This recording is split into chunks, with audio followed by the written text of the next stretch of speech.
প্রশ্নোত্তর পর্ব। যারা প্রশ্ন করেছেন প্রশ্নগুলো নিব ইনশাল্লাহ। আমি কয়েকটা আয়াত পড়েছি। হ্যাঁ, ইন্নামাল মুমিনুনা ইখওয়া, সুবহানাল্লাহ। আল্লাহ তাআলা বলছেন যে দেখো, মুমিনরা হচ্ছে পরস্পর ভাই। হ্যাঁ, এই বোধটা আছে যে আপনি বসে আছেন যার পাশে, সে আপনার ভাই, মানে রক্তের সম্পর্ক ভাই। যেমন ঠিক তেমন ফাসলিহু বাইনা আখাওয়াইকুম, সুতরাং তোমাদের ভাইদের মাঝে কখনো কোনো সমস্যা হলে তোমরা তাদের মাঝে ইসলাহ করে দাও। ওয়াত্তাকুল্লাহ, আল্লাহকে ভয় করো। লাআল্লাকুম তুরহামুন, যেন তোমাদের উপরে আল্লাহ তাআলা রহম করেন। হুম। ইয়া আইয়ুহাল্লাযীনা আমানু, হে ঈমানদারেরা, লা ইয়াসখার কওমুম মিন কওমিন, তোমাদের কেউ যেন কাউকে নিয়ে কি না করে, ট্রোল না করে, ঠাট্টা না করে। আজকাল কিছু একটা পাইলেই ফেসবুকে, হ্যাঁ, সামাজিক যোগাযোগের মাধ্যমে ট্রোল করা শুরু করে, বুলিং শুরু করে, স্ক্রিনশট রেখে ব্যাস সেটা প্রচার করার চেষ্টা করে। একবার ভাবে না যে এটা ইসলামী আখলাক না। ওয়ালা নিসা আসা আন ইয়াকুন্না খায়রাম মিনহুন্না। যাই হোক, আজকে আমি দীর্ঘ তাফসীরের দিকে যাচ্ছি না, আমাদের প্রশ্নগুলোই নিই। এক ভাই প্রশ্ন করেছেন, দোয়া করার সময় যে অনেক বলি যে আমাদের দোয়া খানা রাসূল সাল্লাল্লাহু আলাইহি ওয়াসাল্লামের উসিলায় কবুল করেন, এভাবে বলা যাবে কি না? ও আচ্ছা। হ্যাঁ, দেখেন, আমরা দোয়া করি আল্লাহ সুবহানাহু ওয়া তাআলার কাছে। তো দোয়া একমাত্র কার কাছে করতে হবে? আল্লাহ তাআলার কাছে। এখন এই দোয়ার ভিতরে, হ্যাঁ, তো এটা তো ঠিক আছে, আল্লাহর কাছে আপনি দোয়া করবেন। দোয়ার কিছু আদাব আছে। এর ভিতরে একটা হচ্ছে শুরুতে আল্লাহর হামদ করা, আল্লাহর প্রশংসা করা। হুম, আল্লাহ সুবহানাহু ওয়া তাআলার প্রশংসা করা। এরপরে রাসূল আকরাম সাল্লাল্লাহু আলাইহি ওয়াসাল্লামের উপর দুরূদ শরীফ পড়া। তেমনিভাবে দোয়ার শেষে রাসূলের উপর দুরূদ শরীফ, এবং শেষে, একদম শেষে আল্লাহর হামদ।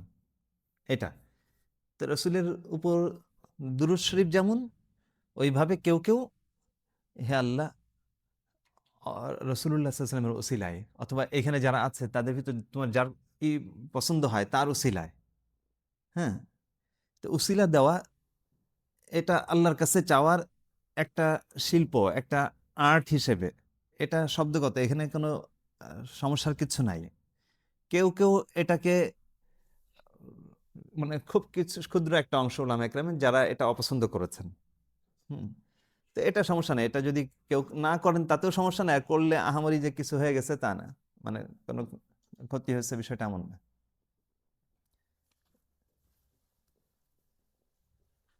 যাই হোক, এরপর আরেক ভাই প্রশ্ন করেছেন, কাজের কষ্টের কথা বলে রমজানের রোজা না থাকলে এর হুকুম কি?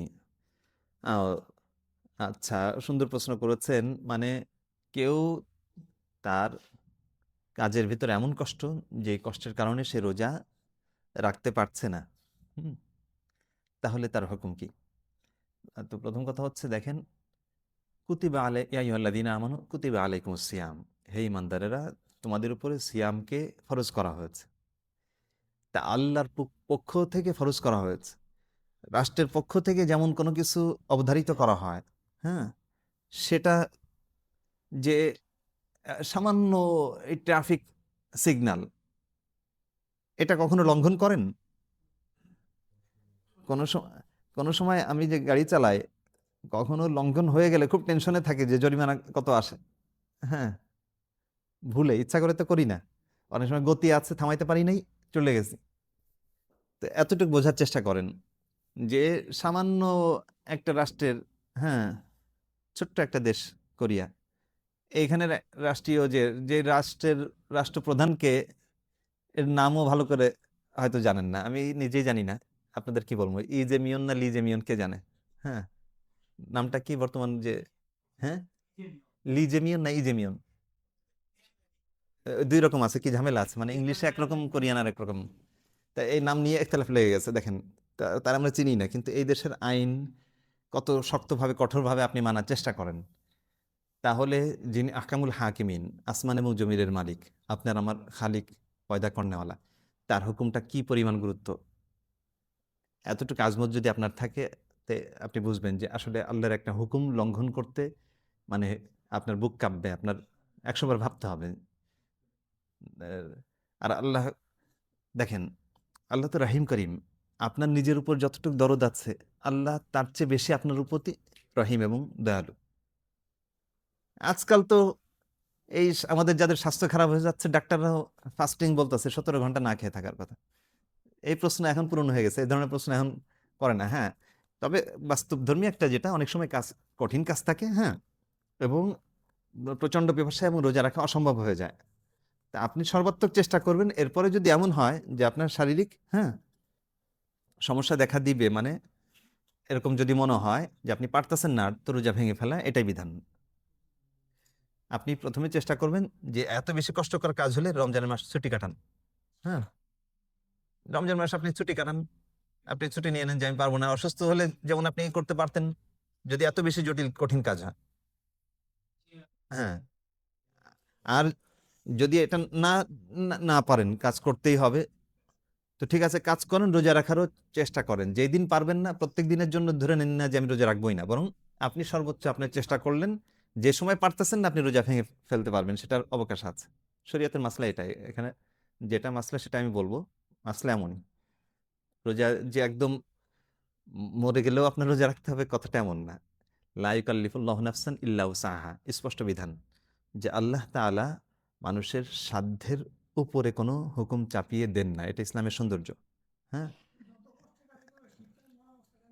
না না না, হ্যাঁ, আমি মূলনীতি বলছি, কার কি অবস্থা সে যার যারটা মিলিয়ে নিবে। হ্যাঁ, মূলনীতি যেটা সেটা জানা থাকা দরকার। একবার সাহাবা একরাম একটা সফরে গেছেন, খুব শীতের জায়গায়, ওইখানে একজন ফরজ গোসল অজীব হয়েছে। হ্যাঁ, তো সে জিজ্ঞেস করলো, তো এখন তার সঙ্গে যারা ছিল তারা বলছে গোসল করতেই হবে, গোসল ফরজ। তো গোসল করে সে মারাই গেছে। মানে এত প্রচন্ড ঠান্ডা, ঠান্ডা পানির ভিতরে গোসল করে ঠান্ডায় সে মারাই গেছে। তো রাসূল সাল্লাল্লাহু আলাইহি ওয়াসাল্লাম ভীষণ রাগ করেছেন তাদের উপরে, যে তোমাদের নিজেদের ইলিম নাই, কেন তোমরা আহলে ইলিম যারা জ্ঞানী তাদের কাছে জিজ্ঞেস করলে না? ইন্নামা শিফাউল ইয়্যিস সুআল, যে অক্ষমতার আরোগ্য হচ্ছে প্রশ্ন করা। আমাদের প্রশ্নোত্তর পর্বটা রাখা হচ্ছে এই জন্যই, মন গড়া কেউ উত্তর দিবেন না। ঠিক আছে? তো এরকম যদি না করিয়ে, অনেকের অনেক কঠিন কাজ আছে, এটা আমরা জানি, সবাই জানেন। কেউ কেউ আছে ভীষণ কষ্টের কাজ করে, আর তার জন্য সে সে শুরুতেই রোজা না রেখে শুরু করবে না। রোজা রেখে শুরু করবে যে সময় এসে তার কাছে মনে হচ্ছে আমি আজকে পারবো না বা অনেক বেশি কষ্ট হয়ে যাবে। হ্যাঁ, সে ভেঙে ফেলবে। উম, যাই হোক, মাসলা এটা। হ্যাঁ, আচ্ছা, 2 নম্বর হচ্ছে, উম, না ওটা তো আগেই বলেছি, ছুটি নিবে। ছুটিও যদি না মেলে, অনেক কোম্পানি অনেক কঠিন আছে, লোক নাই, হ্যাঁ, এরকম পরিস্থিতি হয়, তো ব্যাস ওই সময়ের জন্য তার অবকাশ আছে। না, আচ্ছা, যাই হোক, 2 নম্বর, আরেকটা প্রশ্ন করেছেন, জাকাতের হিসাব কিভাবে করবে। আচ্ছা, জাকাতের সময় হয়ে গেছে, রমজানের সময় হয়ে গেছে, রমজান মাসে সাধারণত জাকাত আদায় করেন। তো জাকাতের হিসাব কিভাবে করবেন? আপনার ব্যাংক ব্যালেন্স, ব্যাংকে যা টাকা আছে, হ্যাঁ, আর ব্যবসায়ী হলে ব্যবসায়িক পণ্য যা আছে, এই সব কিছু মিলিয়ে যা হবে, এটা 40 ভাগের 1 ভাগ আপনি দিবেন। আপনার ঋণগুলো আপনি এই, বাদ দিবেন, এই আর কি।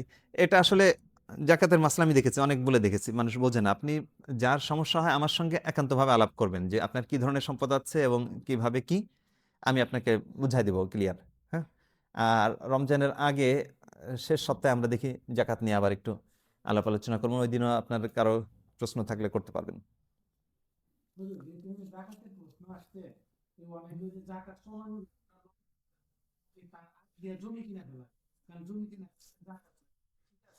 হ্যাঁ, ঠিক আছে। আপ- রমজান ভাই একটা প্রশ্ন করেছেন যে জাকাত যখন ওয়াজিব হয় সেই সময় কেউ যদি জমি কিনে ফেলে, হ্যাঁ, তো ওই জমির উপর যেহেতু জাকাত নাই, তো এখানে শোনেন, 1 নম্বর হচ্ছে জমি কিনেছে কি জন্য, জমি যদি ব্যবসার জন্য বিক্রি করে ফেলবে এই জন্য কেনে, তাহলে জমির উপর জাকাত আছে। ঠিক আছে? আর যদি জমি কেনে যেখানে ঘর তুলবে বা এমনি কিনে রাখবে, জমি একটা সম্পদ হিসেবে বিক্রি করবে, এটা চিন্তা নেই। হ্যাঁ, এখানে চাষ করবে বা অন্য কিছু করবে, তাহলে এটার উপর জাকাত নেই। হ্যাঁ, তো এরকম যদি কেউ ওই নিয়েতে, তো এটাতে জাকাত নাই তো নাই, সমস্যা নেই। ঠিক আছে, জাকাত না থাকলে জোর করে জাকাত দেওয়ার মানে চাপানোর দরকার নেই। কেউ যদি এই পদ্ধতি অবলম্বন করে সমস্যা নেই। আচ্ছা, 3 নম্বর প্রশ্ন, জাকাত আদায় না করলে কি ক্ষতি? ইন্নাল্লাযীনা ইয়াকনিজুনা আয-যাহাবা ওয়াল ফিদ্দাতা সুম্মা লা ইউনফিকুনাহা ফী সাবিলিল্লাহ। কোরআনে কারিমের সূরা তওবায় আল্লাহ তাআলা বলেছেন, যারা সম্পদ এভাবে সঞ্চিত করে রাখে, হ্যাঁ, তাদের জন্য কঠিন শাস্তি, ইয়াওমা তুকওয়া বিহা উজুহুম, যে এই সম্পদগুলিকেই জাহান্নামের আগুনের টুকরা বানানো হবে এবং সেগুলি দিয়ে চেহারায় এবং সমস্ত অঙ্গে প্রত্যঙ্গে ছ্যাঁকা দেওয়া হবে। আচ্ছা, এটা তো আখেরাতে। আর দুনিয়াতে মুহিকাতিল বারাকা, বরকত নষ্ট হয়ে যাবে আপনার সম্পদের, জীবনের সুখ নষ্ট হয়ে যাবে। বিশ্বাস না হলে পরীক্ষা করে দেখেন, জাকাত না দিয়ে দেখেন কতটুকু শান্তি পান। রমজান আসতে আসতে সবাই হিসাব করে পূর্ণ জাকাত দিয়ে দিবেন।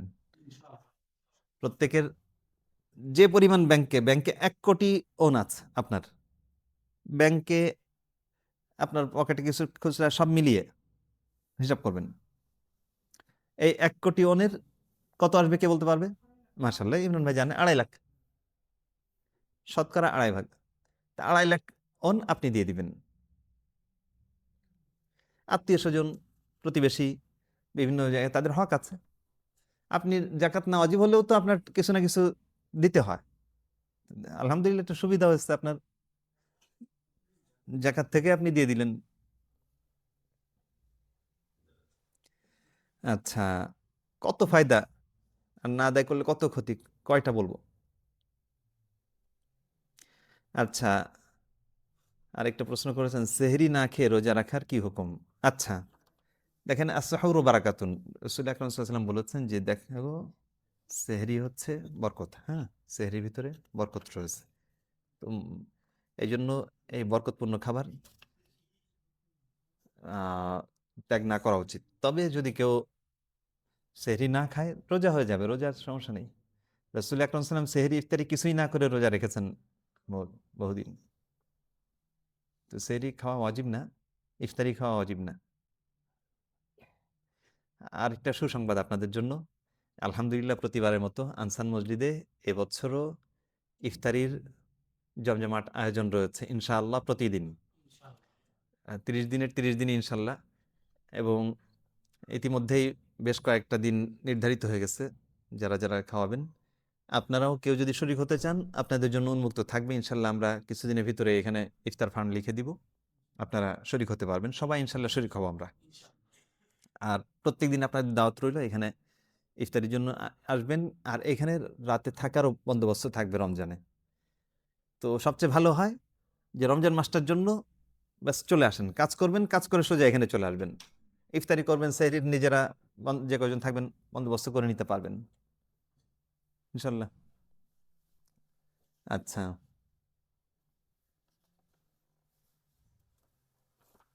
আচ্ছা, এরপরে একজন প্রশ্ন করেছেন, জিনরা কোথায় থাকে এবং জিনরা কি নামাজ পড়ে? সুন্দর প্রশ্ন। জিনরা কোথায় থাকে? জিন্নাত সম্পর্কে, মানুষ যেমন একটা সৃষ্টি, জিন্নাতও আল্লাহর এক সৃষ্টি। মানুষের তৈরি হচ্ছে মাটি থেকে, জিন্নাতের তৈরি হচ্ছে আগুন থেকে। অখলাকাল জান্না মিন মারিজিম মিন নার, আগুন থেকে আল্লাহ তাআলা জিন্নাতকে সৃষ্টি করেছেন। আধুনিক বিজ্ঞানীরা জিন খুঁজে পায় না, তাই তারা এটা নিয়ে কথা বলে। কিন্তু এটা কোরআনে কারিমে আছে, সূরা জিন নামে একটা সূরায় আছে, কুল উহিয়া ইলাইয়া আন্নাহু ইসতামা'a নাফারুম মিনাল জিন। রাসূল আকরাম সাল্লাল্লাহু আলাইহি ওয়াসাল্লাম দাওয়াতের কাজে অক্কাজ বাজারের দিকে যাচ্ছিলেন, বুখারী শরীফের হাদিসে আছে, কয়েকজন সাহাবী নিয়ে। আর সেইখানে নাখলা নামক জায়গায় ফজরের নামাজে কোরআনে কারিমের তেলাওয়াত করছিলেন। হ্যাঁ, একটা ফাঁকা জায়গা মরুভূমির ভিতরে, ছোট্ট একটা মরুদ্যান সেইখানে। আর এই সময় আগে জিন্নাতরা আসমানে যাইতো, আসমানের থেকে বিভিন্ন সাংকেতিক ভাষা এবং শব্দ দিয়ে তারা বিভিন্ন কিছু সংবাদ পাইতো। তো হঠাৎ করে দেখলো যে আসমানে তারা উঠতে পারছে না এবং উল্কাপিণ্ড এসে তাদেরকে আঘাত করছে। তারা জিন্নাতরা জমা হইল এবং বলল বিষয়টা কি। তারা এসে সংবাদ দিল যে সমস্ত জিন্নাতরা আসমানে যাচ্ছিল এবং বাধাগ্রস্ত হইল, তারা অন্য জিন্নাতদেরকে এসে বলল।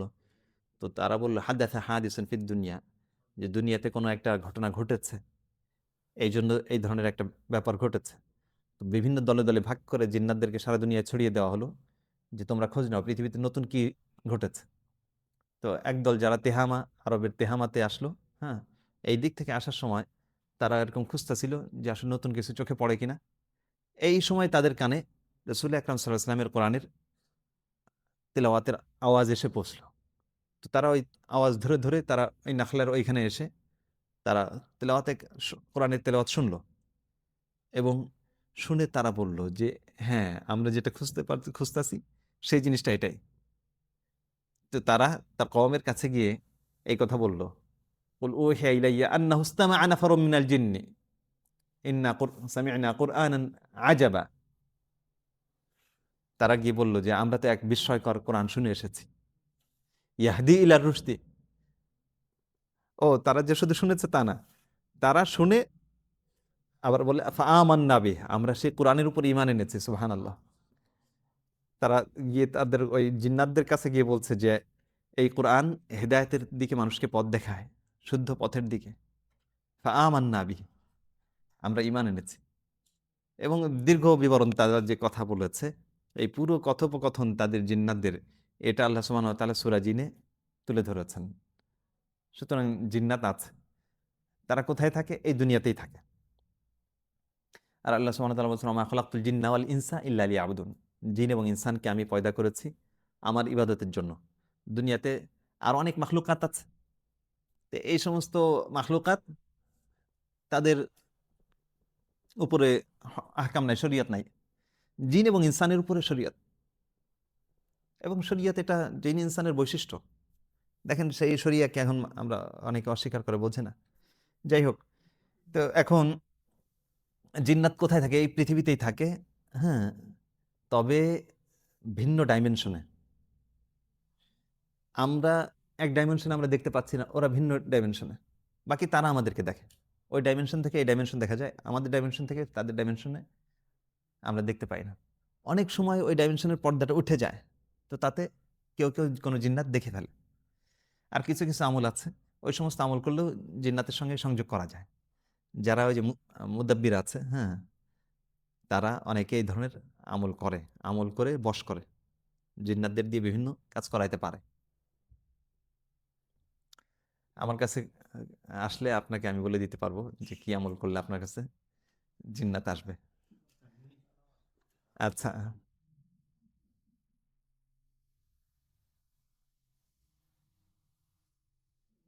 আচ্ছা, এরপরে জিনরা কি নামাজ পড়ে? হ্যাঁ, অবশ্যই। মানে কোরআনে কারিমের যে বিধানগুলি আছে, আহকামাত, এই আহকামাত মানুষের জন্য যেমন প্রযোজ্য, জিন্নাতের জন্য প্রযোজ্য। নামাজ, রোজা, হজ, যাকাত সমস্ত আমল তাদেরও রয়েছে।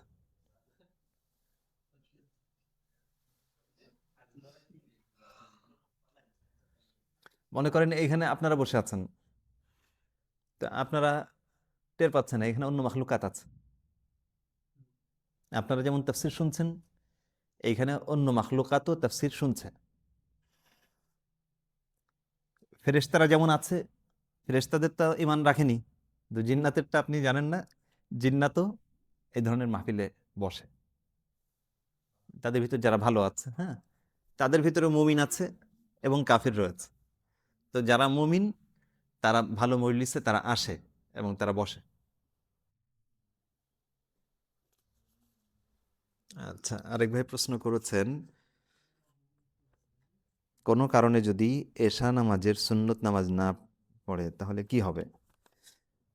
আচ্ছা ভাই, দিনে রাতে 12 রাকাত সুন্নতে মুআক্কাদা রয়েছে। ফজরের নামাজের আগে 2 রাকাত, জোহরের নামাজের আগে 4 রাকাত, এবং জোহরের নামাজের পরে 2 রাকাত, এরপরে মাগরিবের পরে, হ্যাঁ হ্যাঁ, মাগরিবের পরে 2 রাকাত, এবং এশার পরে 2 রাকাত। এই হচ্ছে মোট 12 রাকাত। তো যথাসম্ভব আমরা চেষ্টা করব, আসরের নামাজের আগে ওটা সুন্নতে মুআক্কাদা না পড়লে ভালো। হুম, তো পড়ার চেষ্টা করব। আর যদি কখনো ছুটে যায় তো পরের বার যেন না ছোটে, মানে এটা আর কি চেষ্টা করা। সুন্নত মানে তো নফলের কাছাকাছি, কিন্তু নফলের চেয়ে একটু বেশি গুরুত্ব রাখে, এই আর কি।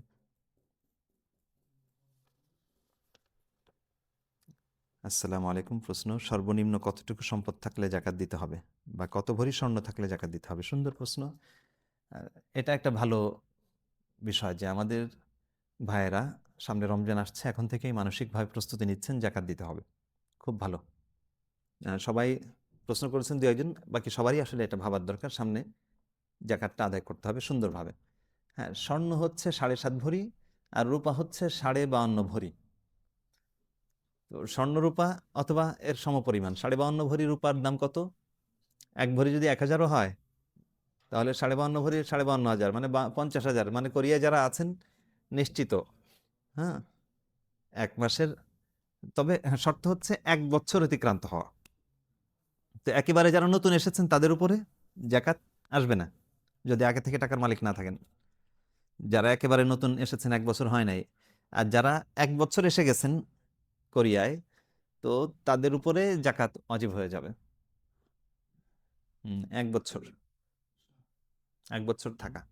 আল্লাহ কত সহজ করেছেন যে টাকা পাওয়ার সাথে সাথে জাকাত ওয়াজিব করেন নাই, বরং টাকার মালিক হয়েছে এরপরে যখন 1 বছর পার হয়ে যাবে, তখন সব মিলিয়ে যত টাকা আছে সেই টাকার পুরো টাকার প্রত্যেকটা টাকার উপর 1 বছর হওয়া জরুরি না। মানে আজকে যে টাকাটা আপনি বেতন পাইলেন, আজকে যে জাকাত দিচ্ছেন, তো এই টাকাটার উপরেও আপনার জাকাত আসবে। অনেক বলার পরেও দেখি অনেকে এটা বোঝে না। তো আমরা ইনশাল্লাহ রমজানের আগে সর্বশেষ যে মজলিস হবে, ওইখানে জাকাত নিয়ে কিছু আলোচনাও করবো, আপনাদের প্রশ্নও নিব। যার যা প্রশ্ন থাকে ওইখানে ইনশাল্লাহ প্রশ্ন করবেন। আচ্ছা, আর একান্তভাবে কেউ জিজ্ঞেস করতে চাইলে আমার কাছে জিজ্ঞেস করতে পারেন। হ্যাঁ, আমার সঙ্গে আলাপ করলে আমি বুঝিয়ে দেবো ইনশাল্লাহ।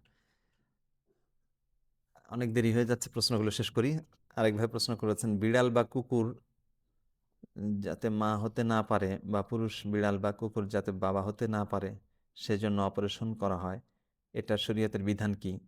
যা প্রাণী সাধারণ কি এটা করার অধিকার রাখে? হ্যাঁ,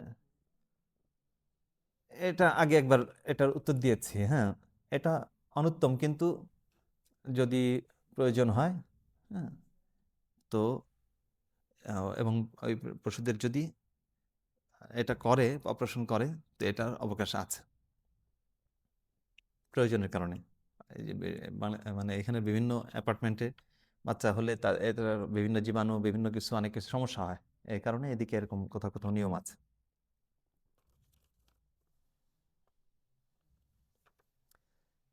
আচ্ছা, আরেকটা প্রশ্ন করেছেন, ভোটে অংশগ্রহণ না করে যদি খেলাফতের জন্য চেষ্টা করা হয় তা কি সঠিক? আচ্ছা আচ্ছা, আসলে এসব বিষয়ে দীর্ঘ আলোচনা দরকার, আর মাঝে মাঝে এই সমস্ত বিষয়ে টুকটাক কিছু আলাপ হলে ভালো। প্রশ্ন করেছেন, ভালো হয়েছে। মানে ভোটে অংশগ্রহণ করা জরুরি কিনা প্রশ্ন হচ্ছে এই। তো 1 নম্বর কথা হচ্ছে, ভোটে অংশগ্রহণ করা কোনো ওয়াজিব ফরজ কিছু না। যে যে এটাকে ভালো মনে করছেন, কল্যাণকর মনে করছেন, তিনি কল্যাণের কাজে এগিয়ে যাবেন, এটাই আশা করা যায় কাম্য। যদি এর ভিতরে কেউ তার দৃষ্টিতে কোনো কল্যাণ দেখছে না, আর সে যদি না করে, তো তাকে আপনি চাপিয়ে দিতে পারেন না, মাসলা এটাই। আচ্ছা, খেলাফতের জন্য, খেলাফত জিনিসটা কি? খেলাফত শব্দের অর্থ কি? খেলাফত শব্দের অর্থ মানুষ মনে করে শাসন ব্যবস্থা, আসলে তা না। খেলাফত শাসন কার্য, খেলাফতের ক্ষুদ্র একটা অংশ। শাসন কার্যের বাইরেও জিনিস আছে। এই যে আজকাল মানে অতি রাজনীতির কারণে মানুষ মনে করে রাজনীতির বাইরে দুনিয়া কিছুই নাই। রাজনীতির চাইতে বড় বড় জিনিস আছে। হ্যাঁ, এবং ওই কোন কোন মাসায়খ যেন বলেছে যে তর্কুস সিয়াসা, মানে রাজনীতি ত্যাগ করা একটা বড় রাজনীতি। মানে কি, আপনি লাথি মারলেন প্রচলিত ব্যবস্থাকে, আপনি কি করলেন, উষ্ঠা মারলেন, আপনি এটার কোনো গুরুত্ব দিচ্ছেন না, তো ওটাও একটা রাজনীতি। ওটা রাজনীতি না তা না। আচ্ছা, যাই হোক, এখন খিলাফত জিনিসটা কি? খিলাফত হচ্ছে, আহ, দেখেন খিলাফত শব্দটা এসেছে কোত্থেকে? খলিফা শব্দটা এসেছে রাসূল আকরাম সাল্লাল্লাহু আলাইহি সাল্লাম যখন ওফাত হইল, ইন্তিকাল করলেন, তখন মুসলমানরা সবাই আবু বকর সিদ্দিক রাদিয়াল্লাহু তাআলা আনহুকে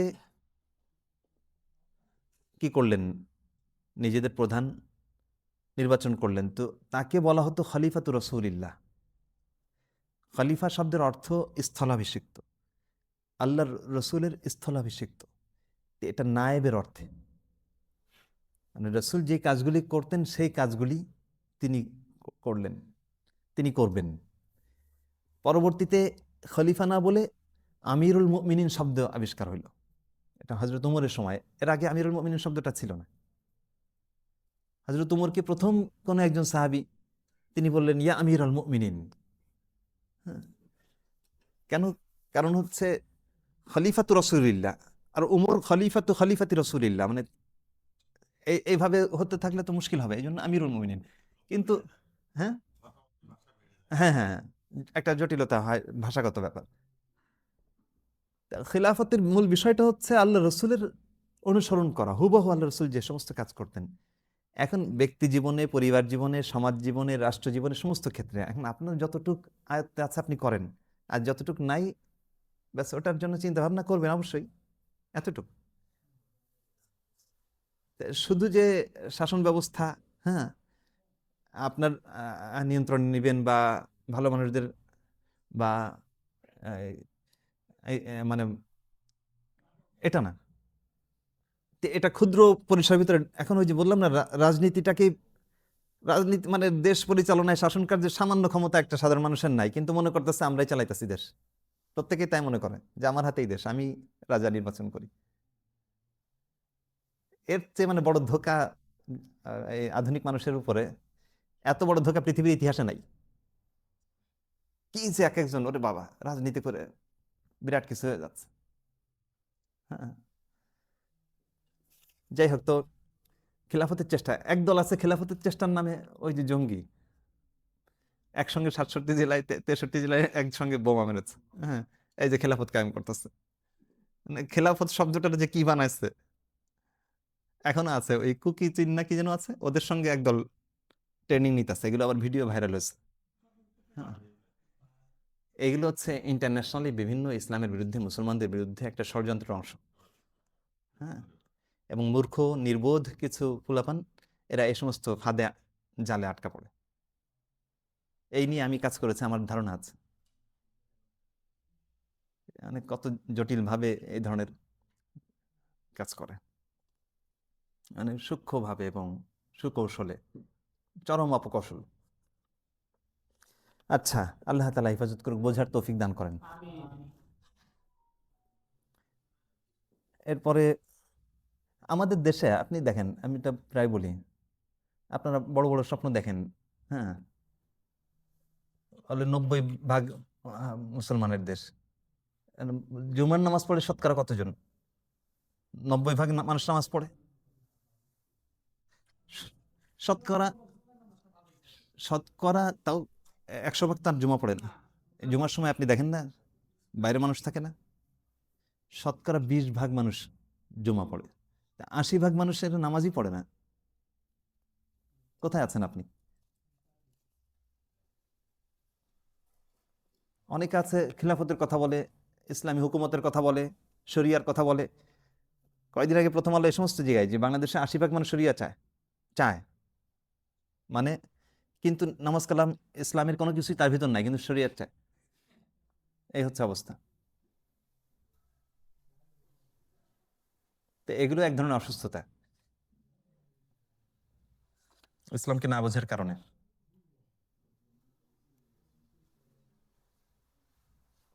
আচ্ছা, অনেক সময় হয়ে যাচ্ছে, দ্রুত আমি শুধু প্রশ্ন উত্তর বলি। জাকাতের টাকা সারা বছর ধরে অল্প অল্প করে বিতরণ করা যায় কিনা? দেখেন, জাকাতের টাকা শুরুতেই দিয়ে দেওয়া এটা উত্তম। তবে বিশেষ কোনো কারণে যদি কেউ রেখে ধীরে ধীরে দেয়, হ্যাঁ, ধীরে ধীরে বলতে কোনো উদ্দেশ্য থাকে যে অমুক কারণে, হ্যাঁ, তো বিলম্ব করা যায় যাচ্ছে, কিন্তু বিলম্ব করা নিয়ম না। আরেকভাবে প্রশ্ন করেছেন, ভাগ্য সম্পর্কে বিস্তারিত বলবেন, এর কোনো অংশ অপরিবর্তনীয় এবং কোন অংশ পরিবর্তনীয়, দয়া করে বিস্তারিত বলবেন। যেমন আমি একজন বাংলাদেশি, কেন অন্য দেশে জন্ম নিলাম না? আচ্ছা, তা আপনি তো উত্তর দিয়েছেন, আপনি বাংলাদেশে আপনার জন্ম হয়েছে, এখন এটা পরিবর্তন করা সম্ভব? আপনার জন্ম কি এখন কোরিয়ায় হবে?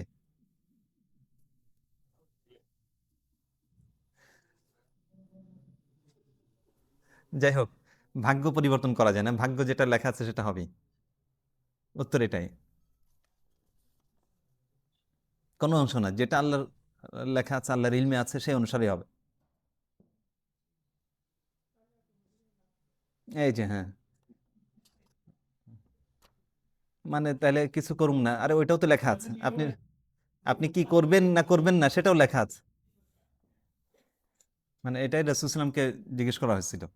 তো এই প্রশ্নের ভিতরে ভুল কোনটা? সে মনে করতেছে যে যে যারা এই ধরনের প্রশ্ন করে যে সব যদি লেখাই থাকে তাহলে আমি নামাজ পড়বো কেন, হ্যাঁ, বা আমি ভালো কাজ করবো কেন, এত কিছু করবো কেন। তার মানে সবকিছু লেখা আছে, এর অর্থ যে আমার পরিণতি লেখা আছে কিন্তু আমার আমল লেখা নেই। কিন্তু এটা তো ভুল। সবকিছুই লেখা আছে, পরিণতিও লেখা আছে, এবং মানে কারণ এবং কার্যকারণ দুইটাই লেখা আছে। তার মানে কি এটা নিয়ে আপনার ভাবার দরকার নেই। হ্যাঁ, আপনি আল্লাহর পক্ষ থেকে যে হুকুম দেওয়া হয়েছে সেই হুকুম আপনি পালন করেন। এটা বিস্তারিত আলোচনা দরকার, তাইলে আপনারা কিছুটা বুঝবেন। হ্যাঁ, আমি আগেও করেছি। তো আরেকদিন হলে আমি এটা নিয়ে বিস্তারিত বলবো ইনশাল্লাহ। এখন তো শেষ সময়, এখন বিস্তারিত বলা সম্ভব না, অনেক সময় লাগে। এটা কোরিয়ার যত ডক্টররা আছে, বড় বড় ডক্টর, ওনারা একটা প্রোগ্রাম করেছিলেন এই বিষয়ে, এবং প্রথমে আমি আলোচনা করেছি। এরপর ওনারা এই বিষয়ে যত জটিল প্রশ্ন, সব প্রশ্নের উত্তর দিয়েছে আলহামদুলিল্লাহ। তো ওনারা স্যাটিসফাইড হয়েছেন যে হ্যাঁ, তাকদীর নিয়ে এত জটিল প্রশ্নের সব উত্তর আমি দিতে পেরেছি আলহামদুলিল্লাহ। তো আপনারাও একদিন যদি এটা নিয়ে আয়োজন করেন, তো আমি শুধু এই বিষয়ে আলোচনা করব। হ্যাঁ, শুধু তাকদীর নিয়ে। ঠিক আছে ইনশাল্লাহ। আচ্ছা, মসজিদে ঘুমালে কি গুনাহ হবে? আচ্ছা, মসজিদে ঘুমানোর জায়গা না, এটা সুন্দর প্রশ্ন। মসজিদ হচ্ছে, হ্যাঁ, মসজিদ ঘুমানোর জায়গা না, নিঃসন্দেহে। মসজিদ শব্দের অর্থই সুজুদ, সেজদা, ইবাদত। এবং তো মুমিনের ঘুমটাও ইবাদত, এটা সত্য। হ্যাঁ, সুতরাং কিন্তু ঘুমের সময় নিয়ম হচ্ছে এতেকাফের নিয়ত করে, এবং বিশেষ প্রয়োজন হলে, সবাই যদি এখানে ঘুমায় এখানে ইবাদতের পরিবেশ থাকবে না। এই জন্য প্রয়োজন ছাড়া আপনার বাসায় না ঘুমায় এখানে এসে ঘুমাবেন, হ্যাঁ, এটা নিয়ম না। তবে প্রয়োজন যখন হয় তো এটার অনুমতি আছে। যেমন তাবলিগওয়ালারা আসেন, হ্যাঁ, সেখানে রমজান ইবাদতবন্দির জন্য মসজিদ থেকে আয়োজন করা হয়েছে, তো আপনি এখানে আসেন। তো এখানে ঘুমের ভিতর সমস্যা নেই। এখানে ঘুমালে আপনি এতেকাফের নিয়ম হচ্ছে, আদব আছে, যে নাওয়াইতু সুন্নাতাল এতেকাফ। মসজিদে যখন ঢুকবেন তখন আপনার এই নিয়ত করতে হবে যে আমি এতেকাফের নিয়ত করলাম। আর মুতাকিফিন যারা এতেকাফ করবে তাদের জন্য ঘুমের অবকাশ আছেই। সুতরাং তখন ঘুমাইলে এটা সমস্যা হবে না, বরং ওই ঘুমটা আপনার ইবাদত হয়ে যাবে ইনশা আল্লাহ। আচ্ছা, আরেকজন প্রশ্ন করেছেন, রমজান মাস আসলে অনেকেই পরিবর্তন হতে চায়, কিন্তু যারা আগে থেকেই ধর্মীয় পথে চলে তারা এটা নিয়ে ট্রোল করে। হ্যাঁ, কে কখন কিভাবে পরিবর্তন হয় তা তো কেউ জানে না। এটা নিয়ে কিছু বলুন, সুন্দর বলেছেন। হ্যাঁ, অনেকে ট্রোল করে, হ্যাঁ, এখন বড় মোল্লা হয়ে গেছে।